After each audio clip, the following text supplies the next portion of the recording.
1,944 wins. That's the number of combined wins between Coach K and Coach Boeheim. Welcome to NCC Sports. I'm Tommy Farrell. If Orange fans look closely, they can see the bubble, but they need a resume win over Duke. Let's head down to Tobacco Road. And there they are, two of college basketball's best coaches. But here's Grayson Allen heaving it up to Marvin Bagley from half court for the alley-oop right over Chukwu.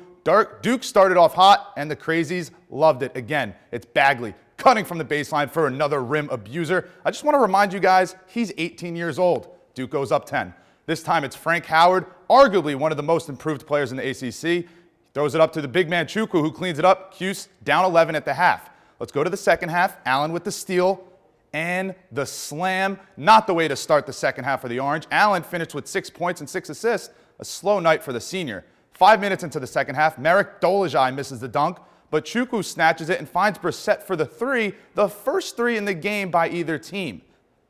Cuse down 8 with 13 minutes left. Frank Howard throws up the three but misses. No transition defense for the Orange, and Wendell Carter Jr. gets an easy slam. Carter finished with a double-double at 16 and 10. And what do you do if the 7-2 Chukwu fouls out? You go inside. Marquise Bolden with the slam, and Duke goes up 9 with 9 minutes left.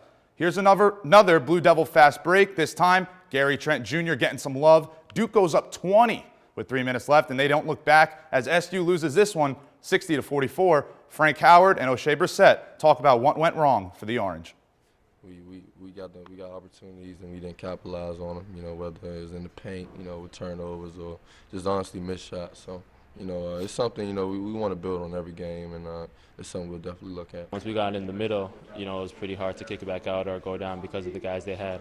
So I just feel like they were able to move really well and take away, stuff that we usually get against any other team.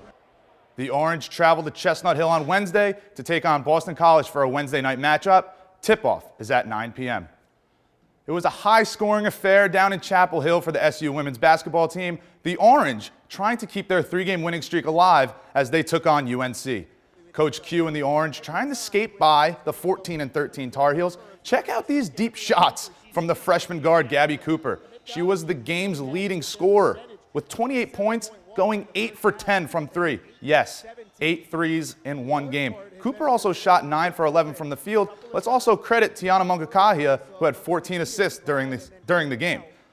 Mungakahia with the ball, 4 seconds left, drives to the basket, the nifty right-handed layup at the halftime buzzer. Cuse ties it up at 41. Mungakahia, she finished with 12 points. Now, do you want more threes? Well, Miranda Drummond has some in store for you. The redshirt sophomore from Binghamton finished with 24 points, going 7 for 8 from deep.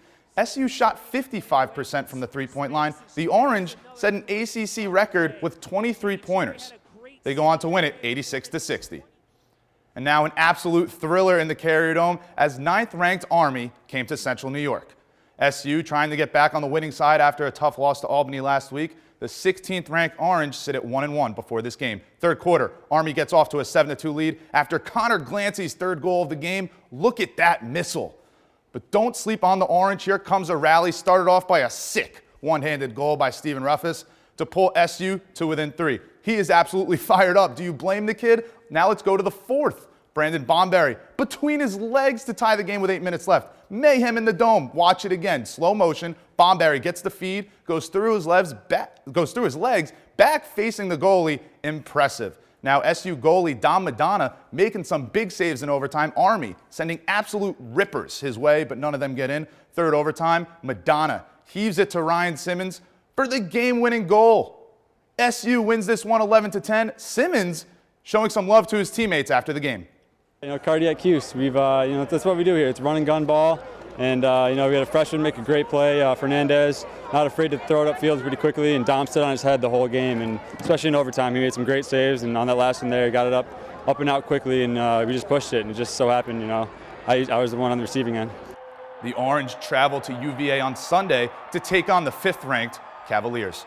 We're going to go back to the court for some high school playoff basketball, Bishop Ludden and Liverpool in the Section 3 Class AA semifinals.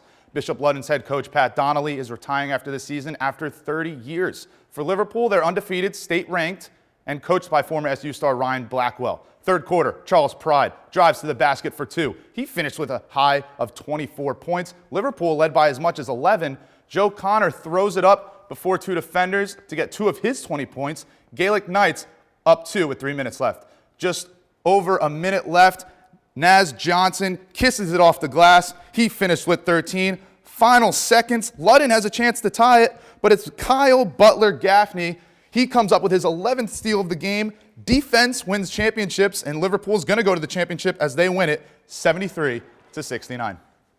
Yeah, that was a great game there. But Tommy, back to Syracuse basketball. What do the men need to do to get into the NCAA tournament? Well, first, yes, Duke is a tough team. They could have came up with that, but when you score 44 points in the game, that's not going to happen. You have a chance to beat a decent Boston College team that they've already beaten this season, and then a big one against Clemson at home, who's 18th in the country right now. So they control their own destiny, and then you got the ACC tournament where you can get a decent amount of quadrant 1 wins.